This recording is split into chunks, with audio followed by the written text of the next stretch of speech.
ভারতের পশ্চিমবঙ্গের বিধানসভা ভেঙে দিয়েছেন বাংলার রাজ্যপাল আর.এন. রবি।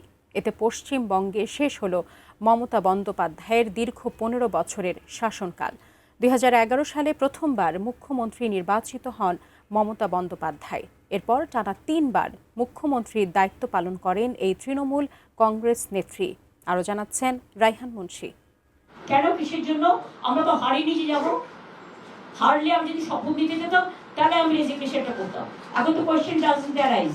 পশ্চিমবঙ্গে বিধানসভা নির্বাচনের ফল প্রকাশের পর থেকেই রাজনৈতিক উত্তেজনা বাড়তে থাকে।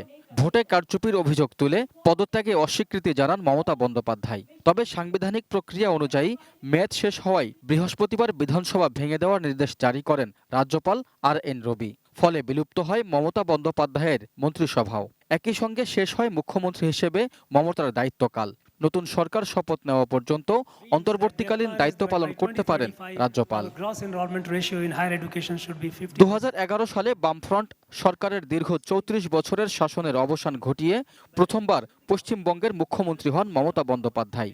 এরপর টানা ৩ দফা রাজ্যের ক্ষমতায় ছিল তার দল তৃণমূল কংগ্রেস। তবে এবারের বিধানসভা নির্বাচনে বড় ধরনের ধাক্কা খেয়েছে দলটি। নির্বাচনে নিরঙ্কুশ সংখ্যাগরিষ্ঠতা পেয়ে প্রথমবারের মতো পশ্চিমবঙ্গে সরকার গঠন করতে যাচ্ছে ভারতীয় জনতা পার্টি বিজেপি। এদিকে নির্বাচন পরবর্তী সহিংসতায় পশ্চিমবঙ্গের বিভিন্ন এলাকায় ভাঙচুর, অগ্নিসংযোগ ও সংঘর্ষে এখন পর্যন্ত অন্তত ৫ জন নিহত হয়েছেন। হাওড়ার উদয়পুর, রাজারহাট, নিউ টাউন, বীরভূমের নানুর ও কলকাতার বেলেঘাটায় সবচেয়ে বেশি সহিংসতার ঘটনা ঘটে। পরিস্থিতি নিয়ন্ত্রণে বিশেষ অভিযান চালিয়ে বিভিন্ন এলাকা থেকে ৪০০-র বেশি মানুষকে গ্রেপ্তার করেছে পুলিশ। প্রতিপক্ষকে হুমকি, মারধর ও ভয়ভীতি দেখানোর অভিযোগে ২ শতাধিক এফআইআরও পেয়েছে পুলিশ। বুধবার রাতে উত্তর ২৪ পরগনার মধ্যগ্রামের দোহারিয়া এলাকায় দুর্বৃত্তদের গুলিতে নিহত হন বিজেপি নেতা শুভেন্দু অধিকারীর ব্যক্তিগত সহকারী চন্দ্রনাথ রথ। এ ঘটনায় আহত হন তার গাড়ির চালকও। এই হত্যাকাণ্ডের পর রাজ্য জুড়ে আরও বেড়েছে রাজনৈতিক উত্তেজনা।